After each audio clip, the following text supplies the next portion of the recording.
Hello candidates, I am going to dictate you a passage from Progressive magazine at the speed of 80 words per minute. So please get ready for the dictation. The dictation will start after 15 seconds.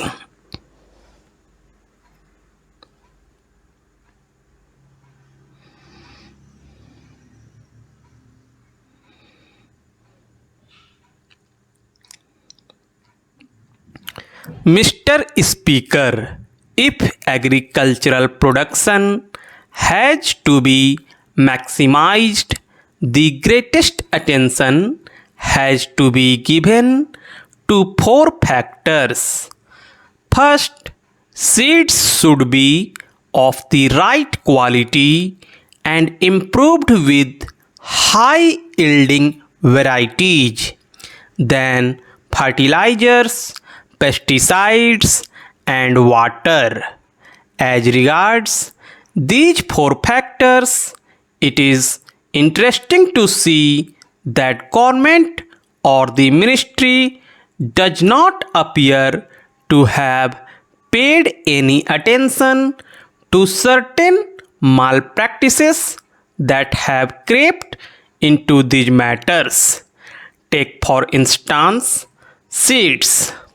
There is no mention at all of the fact that a large percentage of these so-called improved or high-yielding varieties of seeds is adulterated. What steps has the government taken in this regard? Is it not of vital importance that seeds should be pure and unadulterated? Their effect on production is very great.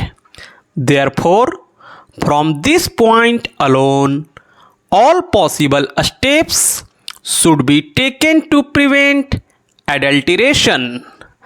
The farmer suffers because he spends money on costly seeds in order that he may get the best possible yield, but finds that the seeds are adulterated.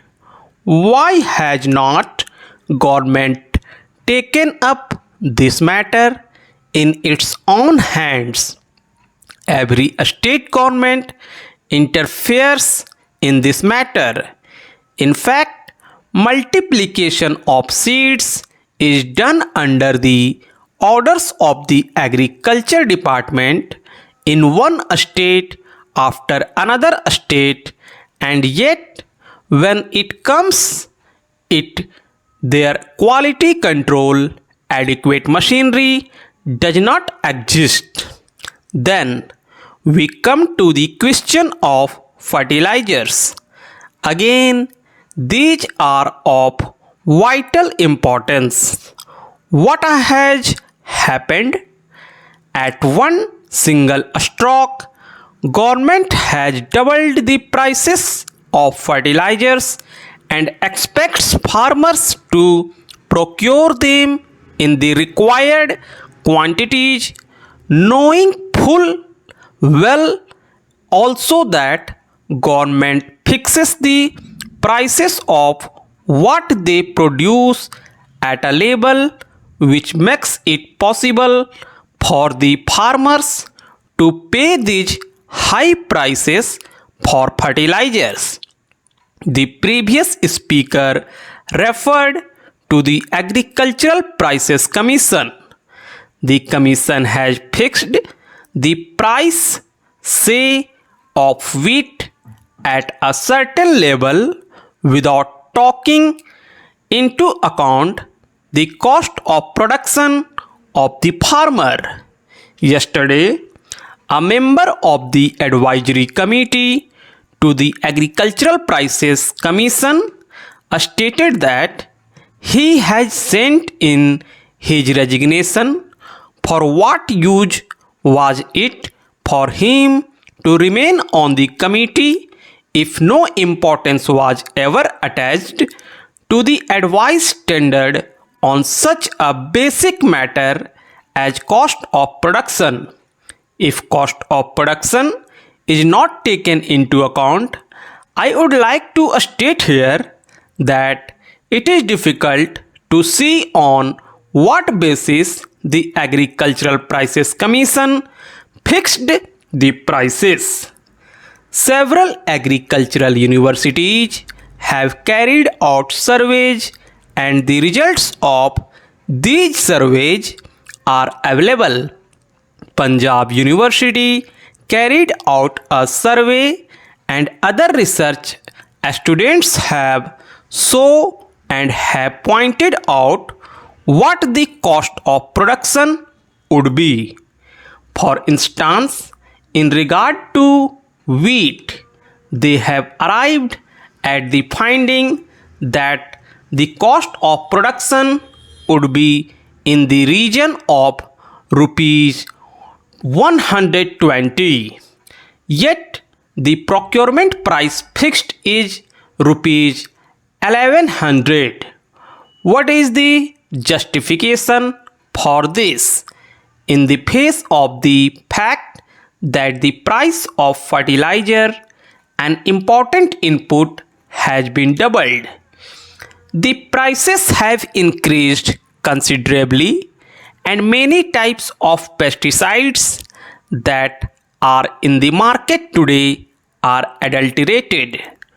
What steps have the government taken to ensure that the pesticides that are in the market for sale to the farmers are of the right quality and are not adulterated ones?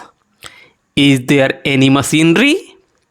In regard to drugs, at least in name, there is a drug controller in every state to see that the drugs sold are not adulterated.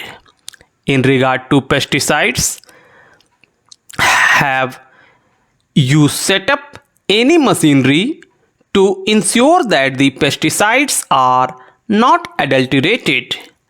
Last but not the least important factor for maximization of agricultural production is water. They say they have programs for increasing irrigation facilities. During the 7th plan, they wanted to bring in a considerable additional area under irrigation so that they could have assured water supply. They have similar programs in the 5th plan. Why is it that a number of these projects are not completed within the time schedule that is laid down? Why is it that a number of most desirable projects are not even taken in hand for years for one reason or the other, and the majority of them are held up because of interstate water disputes? What steps have been taken by the government to resolve these disputes? They say that they have no powers. What is the good of their saying so when the ruling party is today in a position to pass any legislation that it desires, even to amend the constitution as often as it likes, and yet it does not take steps to settle these issues which would result in self-sufficiency in food grains and also in respect of many vital cash crops needed for important industries. Why is it that we are unable to take any steps to settle these disputes and allow them to continue with no end in sight. A little while ago, I think a statement was placed on the table of the house saying that there were 157 projects outstanding in the scheme.